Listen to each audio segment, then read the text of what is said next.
US launched yet another crackdown on China's semiconductor industry on Monday. It's the third such move in 3 years and curbs exports to 140 companies. Those targeted include chip equipment maker Naura Technology Group as well as other Chinese market leaders. The export restrictions also take aim at shipments of advanced memory chips and more chip-making tools to China. The move is one of the Biden administration's last large-scale efforts to weaken China's ability to access and produce chips. It comes just weeks before the swearing-in of Republican President-elect Donald Trump. He is expected to retain many of Biden's tough-on-China measures. Washington believes Beijing could use chips to advance AI for military applications and threaten US national security. The latest package includes curbs on China-bound shipments of high-bandwidth memory chips, which are critical for high-end applications like AI training. Chinese companies facing new restrictions include nearly 24 semiconductor companies. 2 investment companies and over 100 chip-making toolmakers also face being hit. Some of the impacted firms work with China's Huawei Technologies. The tech giant has faced US sanctions for years and is now at the centre of China's advanced chip production and development. Beijing argued the US move undermined the international economic trade order and disrupted global supply chains. It further said China will take measures to safeguard the rights and interests of its firms. On Tuesday, Beijing responded with export restrictions of its own. It said it would ban the export of dual-use items related to gallium, germanium, antimony and superhard materials to the US with immediate effect. China has stepped up its drive to become self-sufficient in the semiconductor sector in recent years. But it's still well behind chip industry leaders like Nvidia in AI chips and chip equipment maker ASML in the Netherlands. Abbas Al-Tanouk says he's been left with injuries and questions after trying to bury a dead cousin at the family graveyard in southern Lebanon, just days after a ceasefire between Israel and armed group Hezbollah came into effect. We just needed 30 minutes, he says, but we were surprised when Israeli tanks encircled us, and that's when the gunfire started. Sprays of gunfire are heard in this shaky cell phone video filmed by Tanouk last Friday.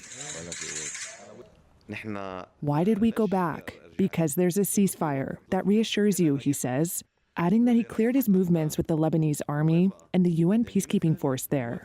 What more did we need? He asks. The ceasefire calls for an end to fighting so residents on both sides of the border can go home. Tanouk says he got hurt as he and other relatives fled to a checkpoint operated by Lebanese troops, and that the family was fired on a second time when they tried to go back to the graveyard. The Israeli military did not immediately respond to requests for comment. At this cemetery in Tyre, where people killed in the conflict were temporarily buried, graves are being dug up so the bodies can be taken to their hometowns and villages for funerals. Israeli troops are still in Lebanese territory, and its military has issued orders to residents of 60 southern Lebanese towns, prohibiting them from going home until further notice. Tanouk's ordeal highlights the confusion for some who are trying to do that. The US-brokered ceasefire deal grants both Lebanon and Israel the right to self-defense, but does not include details about a buffer zone or restrictions on residents. We were asking, how is this a ceasefire? How is this a deal? We were surprised. It's our right as residents of the South to go back to our villages. It's a halt to the hostilities, and it is a natural right for a son of the South to go to his house. That's normal. Just like the settlers going to his house, I have the right to go to my house. Both sides have accused each other of breaking the 60-day ceasefire. In Lebanon, some of the 1.2 million people who fled during fighting have been able to return home, albeit to vast destruction.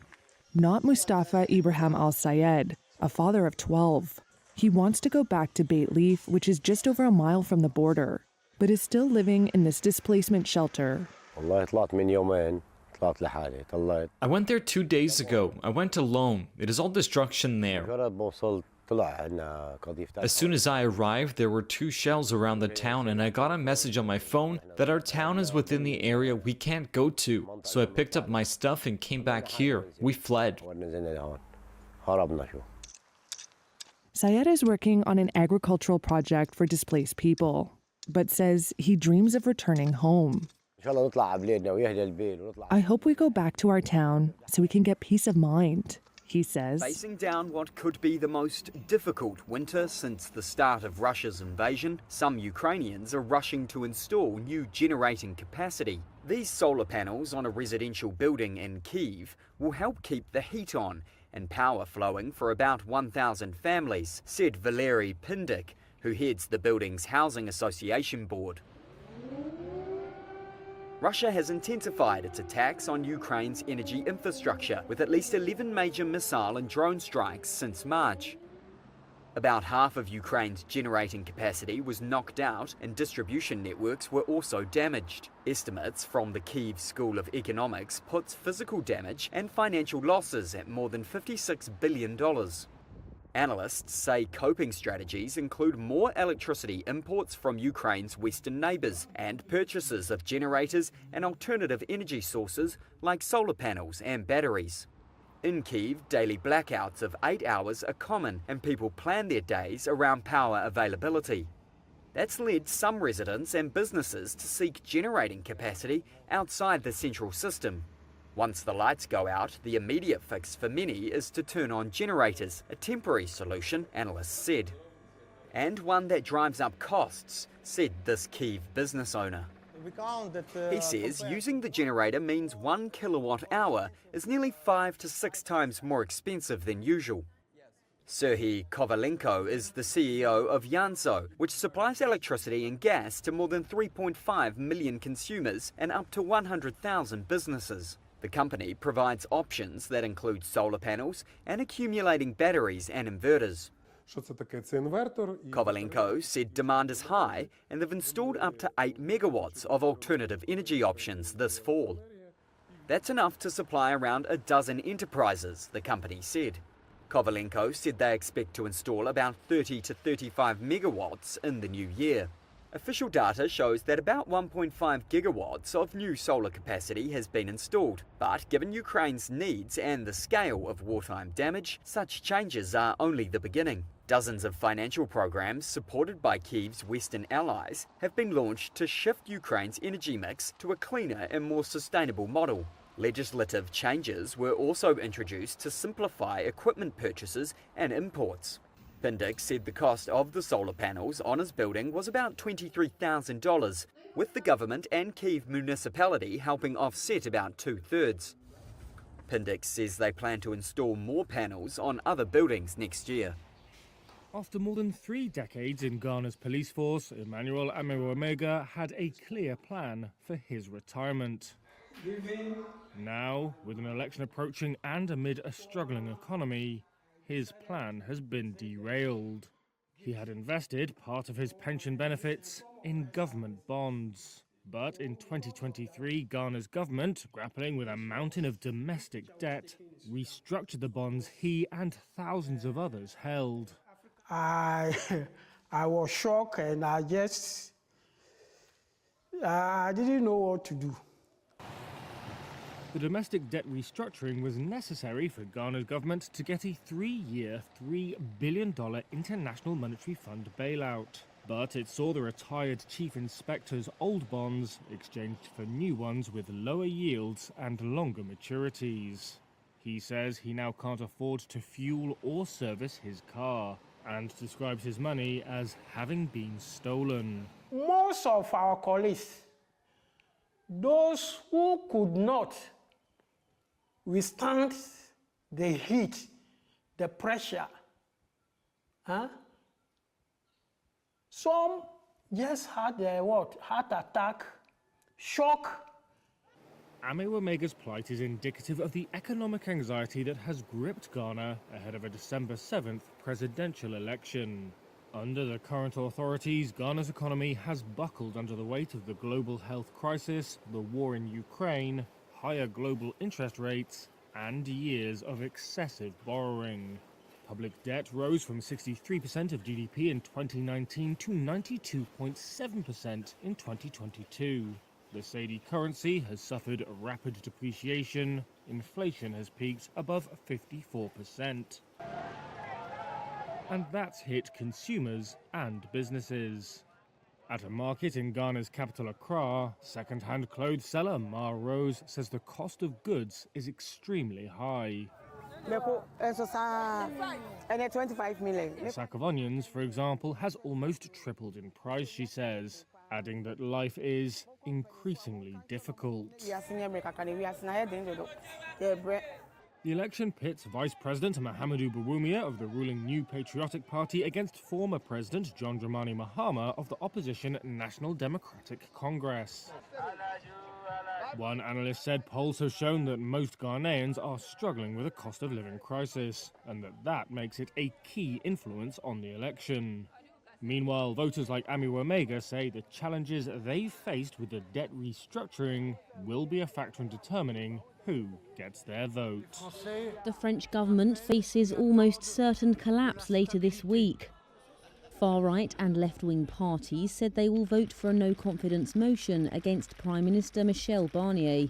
Their move came after Barnier said he would try to ram a social security bill through Parliament without a vote. Je crois que nous sommes parvenus désormais à un moment de vérité. I think we have finally reached the moment of truth, which puts everyone in front of their responsibilities.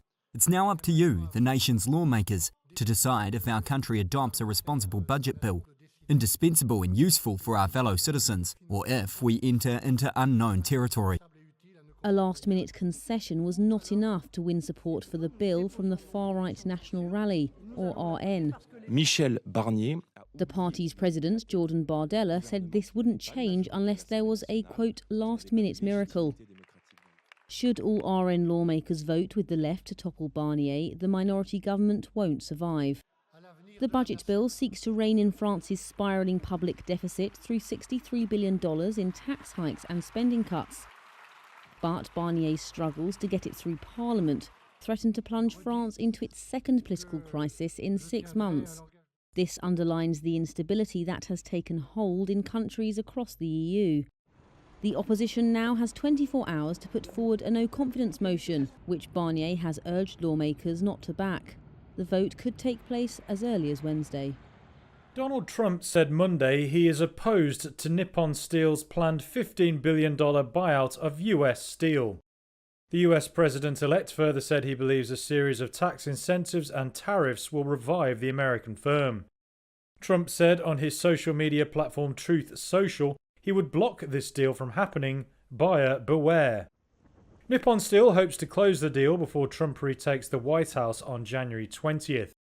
That's despite opposition from President Joe Biden and a powerful US labor union. Nippon Steel said Tuesday it would invest no less than $2.7 billion into US Steel's unionized facilities. The Japanese firm also argued it would secure union jobs and share technological innovations. Sources have said last month that Japanese Prime Minister Shigeru Ishiba wrote to Biden asking him to approve the deal. The US president has referred the matter to a government panel that reviews foreign investments for national security risks. The deadline for the review is this month. It could approve the deal, possibly with measures to address national security concerns, or recommend the president block it. The review could also be extended. Elon Musk still can't have his $56 billion pay package. That was the ruling from a Delaware judge on Monday. The case involves the largest ever compensation package at a US public company. It also comes after Musk has become a close advisor of President-elect Donald Trump and has been tasked to help slash US government bureaucracy. The same judge, Chancellor Kathleen McCormick, in January deemed the $56 billion pay package from Tesla excessive and rescinded it. Then in June, Tesla shareholders voted in favor of reinstating Musk's compensation. The automaker has said in court filings that McCormick should recognize the vote, but her 101-page opinion Monday said a ratification vote like the one Tesla used in June had to be conducted before the trial, and that Tesla's board was not entitled to hit reset to restore Musk's pay package. Many small-time investors and Musk fans promptly criticized the decision on social media, while Tesla said it would appeal. McCormick also blocked lawyers who brought the case from getting the $6 billion in fees they had demanded. Instead, she ordered Tesla to pay the attorneys $345 million, still one of the largest ever awards in securities litigation. The sum of Musk's pay package has actually risen in line with Tesla shares, which have surged since Trump's election to office. His compensation is now worth about $101 billion. Dozens died after a disputed referee decision caused violence and a stampede at a soccer match in southeast Guinea on Monday. Local media reported official statements on the death toll. Traditionally, sports are an opportunity to promote national unity and social cohesion. However, expressions of dissatisfaction with refereeing decisions led to stone throwing by supporters, resulting in deadly stampedes. Hospital services have reported a provisional toll of 56 deaths and several injuries. A witness at the match said a disputed red card in the 82nd minute started the violence. According to the police, the crowd rushed to leave, causing a dangerous crush at the exits. The incident occurred during a tournament held in honor of Guinea's military leader, Mamadi Doumbouya, in one of the country's largest cities. An official from the city's administration, speaking anonymously, said many victims were children caught in the chaos sparked after police fired tear gas. The official described confusion, with parents taking bodies before they were officially counted. Ousted President Alpha Condé said the event was poorly organized and highlighted the dangers of careless planning. The disaster comes at an already uneasy time for the country as it waits for promised elections after a 2021 coup. Operated very courageously and in admitting large numbers of particularly Syrian migrants in the wake of the Syrian war into Germany. There was a political cost to it. It was not always popular, even within your own party, but you felt as if this was the right thing to do. But I thought at the time we cannot simply give Sunday speeches saying how much we respect human rights, how much we respect human dignity, and then all these people come who seek sanctuary, and we tell them, no, for you we don't have room, we don't have this heart. But I also knew that we cannot take every day or every week 10,000s of refugees. I also knew that there were human traffickers sending these people to Europe. So we needed to address this at the root cause. What lessons you learned about how to both think about Germany, and you have to deal with your legislature, the Bundestag, at the same time as you're also responsible for helping make sure that the EU as a whole was able to weather this storm. I was such a great champion of market economy, and I came from a socialist command economy. I had hoped that companies would work responsibly. I had to discover that the banks, with their machinations, brought the world to the brink.